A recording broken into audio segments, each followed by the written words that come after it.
Shalom Aleichem, on est dans Ochot Sadikim, dans Sha'ar HaTshuva, vers la fin presque. Okay? Il nous dit le Rav, il y a 6 choses qui vont éveiller un homme pour faire Tshuva. Alors maintenant, on est vers le milieu de la première.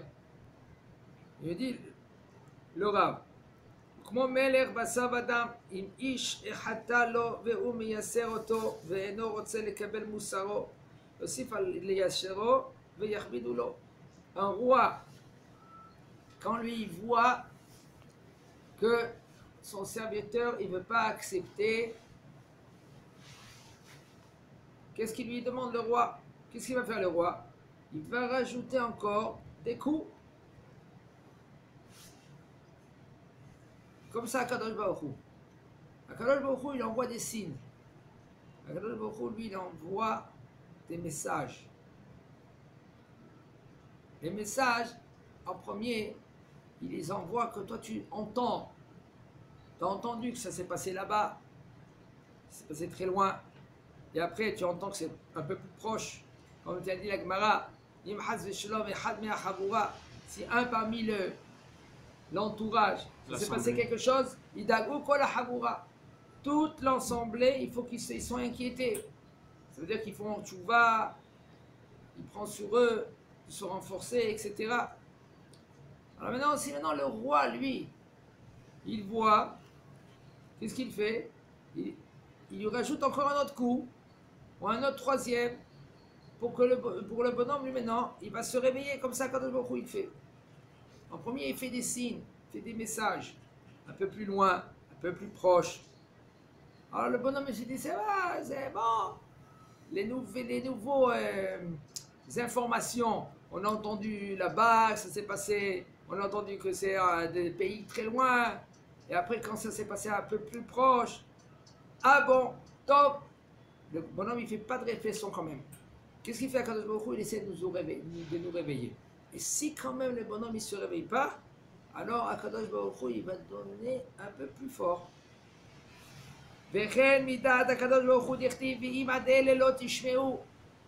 Si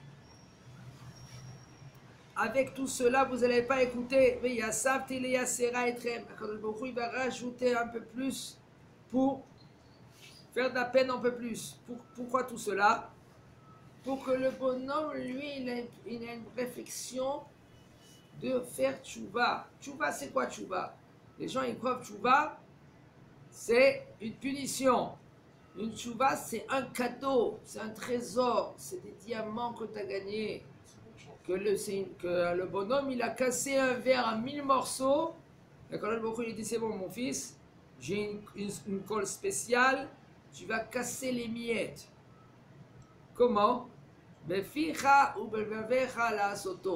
ta bouche et dans ton cœur de le faire. Ça veut dire que tu fais une action, tu regrettes. Comment j'ai pu faire une bêtise pareille? Tu demandes à Kadosh Baruch Hu Mechila, tu demandes pardon, Hatati, Aviti, Pashati, et tu penses à ne plus le refaire. Sincère. C'est sincère de ne plus le refaire. Regardez maintenant, qu'est-ce qu'il nous dit quelque chose, le Rav? Si maintenant un homme, lui, ne pourra pas voir, qu'est-ce qui lui passe? Des fois, un homme, il reçoit chez Mishmor des coups, et même pas il fait attention que c'est Akadosh Baruch Hu qui lui fait des coups.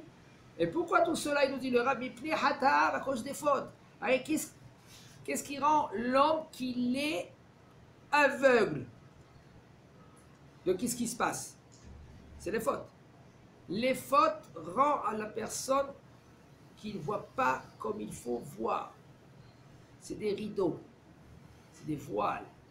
Ces voiles-là, maintenant, qu'est-ce qu'ils font? Ils empêchent le bonhomme de voir clair. Qu'est-ce qu'il dit? Eh la yomar mikreu. C'est l'habitude, c'est normal. Un homme qui met le pied dans l'eau, il se mouille le pied. Un homme que lui qui ne fait pas attention, eh ben on lui rentre dedans. Il y a une voiture qui passe. Et qu'est-ce qu'il dit ce bonhomme-là? C'est micré. Ça vient c'est du hasard. Fais attention la prochaine fois. Ou par exemple, un homme toute sa vie, comme ça il gère sa vie, basé Yeshketset Gadol ala Ishaou. Akadosh Baruch Hu, lui maintenant, il rajoute une dose en plus. Akadosh Baruch Hu, il prend cet homme-là et il dit, ah, tu crois que je ne suis pas là? Je ne suis pas là. C'est Mikré. Mikré, c'est par hasard. C'est par hasard, le bonhomme, il était là. Par hasard, une pierre, elle est tombée sur sa tête. Comme par hasard. Mais qui c'est qu'il y a dit de être là-bas? Ou comme par hasard, il y a une dame qui était kshera, comme il faut. Elle était partie au kotel, du côté des femmes qui font ce qu'ils font là-bas. Elle a fait 3 pas devant, une grosse pierre de, moi je crois, de 2 tonnes. Elle est tombée du kotel. Tach! Où elle était cette femme-là?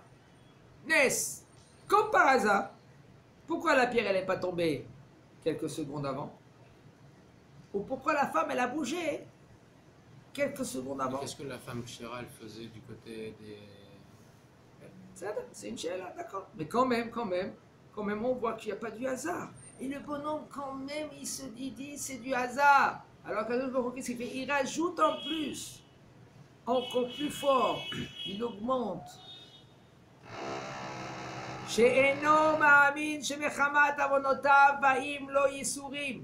Que lui, il ne croit pas que c'est à cause de ses fautes. Alors, il reçoit un peu plus des coups. Il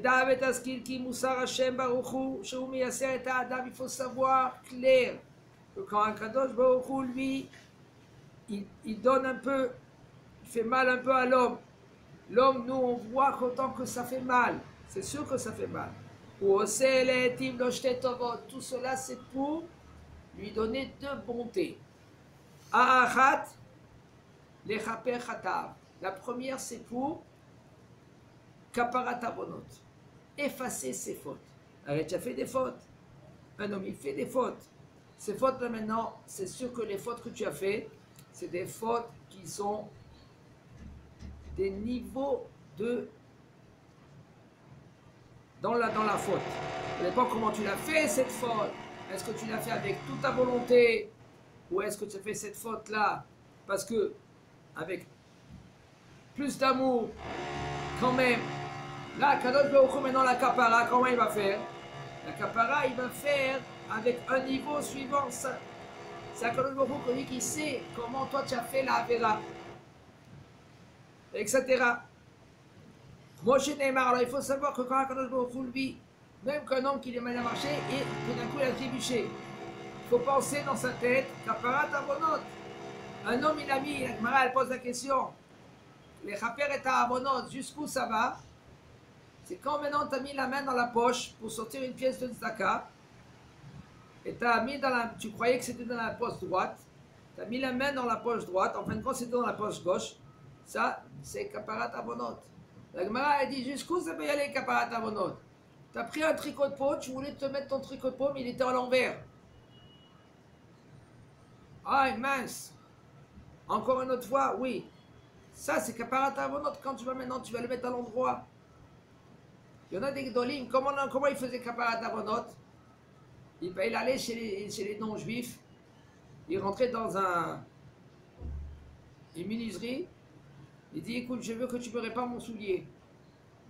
Le bonhomme, il dit, écoute, moi, je suis un menuisier. Je ne suis pas un sandlar. Sandlar, c'est celui qui répare les chaussures. Un cordonnier. Je ne suis pas un cordonnier. Moi, je suis un menuisier. Le bonhomme me dit, mais quand même, attends, tu ne peux pas arranger. Pourquoi il faisait tout cela? Il essayait pour que le goy, il faisait quoi? Il se mettait en colère contre lui. Et lui, il était à côté, il dit, Eze kaparat avonot, comment ça me répare maintenant mes fautes? Les gens, des fois, c'est pas qu'on le demande. Il rentre chez lui à la maison, et sa femme, la première chose qu'elle lui dit, où tu étais? Pourquoi tu es venu en retard? Une chose dans ta tête, monsieur. Dis merci pour Eola. Dis merci que Kadosh Baruch Hu, lui, t'a envoyé quelqu'un qui te gronde. Ça, c'est Mechaper Avonot, ça efface les fautes. Il n'y a pas plus grand, énorme, plus que cela. Un homme, il marche dehors. Et tout d'un coup, quelqu'un il vient, il lui crie. Quelqu'un il lui dit, dis-moi, où sont tes yeux, où ils sont partis? Insolent que tu es, etc., etc. Et le bonhomme, il est là, c'est vrai que lui, il se tient, il est prêt à lui donner, il y en a qui ils sont prêts à lui donner une droite, même qu'elle. Tu te retiens, tu effaces tes fautes. Il raconte une fois, il y avait une femme, elle n'avait pas d'enfant, plus que 12 ans. Elle est venue chez le Rav Zilberstein. Avant, le Rav, il était à côté de la Yeshiva Mir là-bas. Il y a une rue, il y avait un Zvil. Il y avait un Oulam Zvil. Et en haut, il y avait une femme. Comment? Dans le Oulam. Il y avait une femme qui louait, elle était là-bas et de louer un appartement, une petite pièce. Mais cette femme-là, maintenant, jamais payée. Jamais payée. Ils sont venus vers le Rav. Ils disent, Rav, ça fait 12 ans, ils n'ont pas d'enfants. Elle commence à pleurer, la femme, elle ne sait pas quoi faire. Il dit, écoutez, je vous demande une chose. Rien que tenez le coup. Venez avec moi, tenez le coup, taisez-vous. Taisez-vous. Mais tenez le coup. Et répondez après Amen. Vous êtes prêts? Oui. Ils vont avec le Rav. Le Rav, il va vers l'endroit où il y a cette vieille. Il tape à la porte. Il n'a rien dit encore. Qui c'est qui ouvre la porte? La vieille dame. Elle dit, Mémé, il y a déjà un moment que tu dois payer déjà et tu n'as pas payé.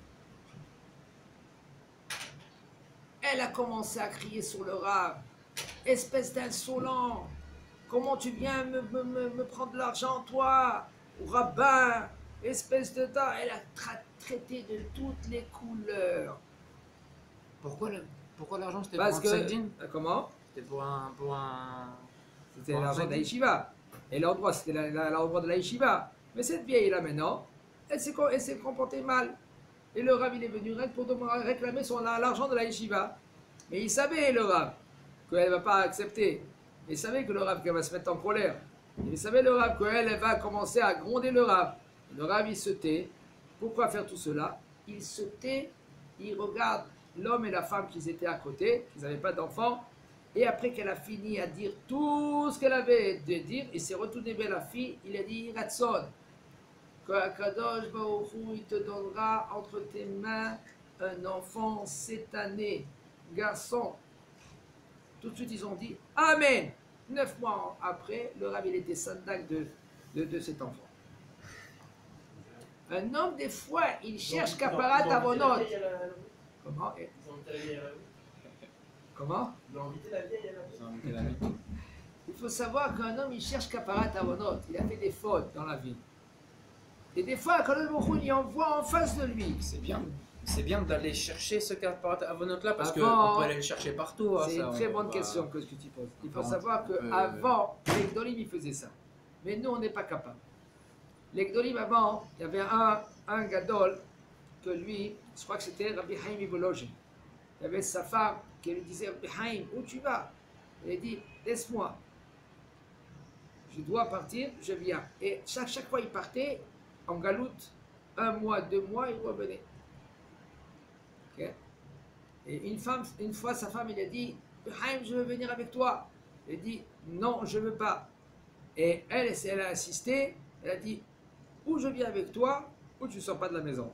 Elle s'est mise comme ça, et tu ne sors pas. Et après, il a dit une chose, j'accepte, en condition que tu dis jamais que je m'appelle Rabbi Haim. Elle a dit, je te promets. Et voici qu'ils partent de ville en ville, et ils arrivent dans une ville, ils font Hatuna, mariage. Il les youyou, Hatan, Vekala. Quel Hatan, Vekala? Yetomim. Ils étaient orphelins. Et voici que tout le monde y arrive, Bazal Tov, Siman Tov, et voici qu'ils commencent à faire la choupa. Il y a le Rav qui commence à faire la choupa. Le Bachour, lui, vient et dit, il veut dire la phrase Israël. Voici qu'il cherche la bague. Où elle est la bague? Il ne trouve plus la bague. Il ne trouve plus la bague. Il a perdu la bague. Cherche la bague. Cherche. Personne ne trouve la bague. Tout d'un coup, un il se lève. Qui? Rabbi Haim. Personne ne savait que c'était Rabbi Haim. Il dit, moi j'ai la bague. Si, Rabbi Haim. C'était Rabbi Haim, voilà, c'était lui. Lui, il était là-bas, il dit, j'ai trouvé la bague. Mais, j'ai pas le droit de vous donner la bague. Un, j'ai besoin de simanim. Et deux, j'ai besoin d'un pourcentage que je vous rends maintenant. Cette bague-là. Comme ça, il a fait. Pourquoi? Un pourcentage. Moi, je vous donne maintenant la bague. Okay? Je le simanim. Et puis, je veux un pourcentage. Pourcentage d'argent. Parce que c'est pas dit on ne parle pas maintenant que c'est moutard ou pas moutard. Comme ça, lui, on raconte l'histoire. Et voici que il y a un rab qui vient. Il dit, dis-moi, c'est quoi? Tu fais la mitzvah déjà de la Shabbat Avedabo, Hachem, c'est des orphelins qui sont mariés, ils veulent se marier. Et toi, tu demandes, qu'est-ce que tu demandes? Il dit, c'est ma condition, sinon je rends la bague. Les gens, ils commencent à s'énerver, à se chauffer, ils commencent à donner des coups, espèce de tard, à droite, bon, sur la tête. Et lui, c'était. Et sa femme, elle était là-bas, elle se rongeait les ongles. Il dit, mon mari, mais il n'a rien fait, mon mari, il n'a rien dans sa bouche, dans sa poche. Et il recevait des coups. À la fin, il était par terre. Les gens, ils étaient dessus. Elle a poussé un cri. Ça, c'est Rabbi Haim, Abologine, c'est Rabbi Haim. Les gens, ils ont pris un recul. Et il s'est levé, il a dit, je t'ai dit, tu m'as promis. Et après, tout le monde, ils sont été mitztaher et tout cela. Les Gdolim, des fois, ils partaient en galoute rien que pour Kaparat Avonot pour Am Israël. Ils se mettaient dans des épreuves, des fois, rien que pour faire Kapara pour Am Israël. Un homme, il n'a pas le droit de se mettre en épreuve. Sinon, s'il se met en épreuve et si Chal Shalom il va tomber, ça va être encore plus grave. Si Akadosh Baruch Hu, lui, il y emmène, des fois, ça arrive, il est dehors, il y en a un qui vient, il lui fait un coup de poisson. Et il sort encore vers lui, il le crie. Tais-toi, tu te tais, tu as gagné. Kadosh Baruch Hu, il efface tes fautes. Des fois, on parle de toi de mal. Qu'est-ce que tu es, toi? Tu as fait tchouva, toi? Moi, je me comprends, je te connais. Tu as fait les 400 coups. Alors, on était ensemble. C'est mal comment il s'est comporté, le bonhomme. Mais il faut savoir que si on te fait rappeler tes mitzvot, tes avérotes, et toi, tu te tais, ça veut dire que Kadosh Baruch Hu, il t'aime énormément, il efface maintenant tes avérotes, parce que tu es sincère dans la tchouva. Hachem, il zakenu chazak baruch.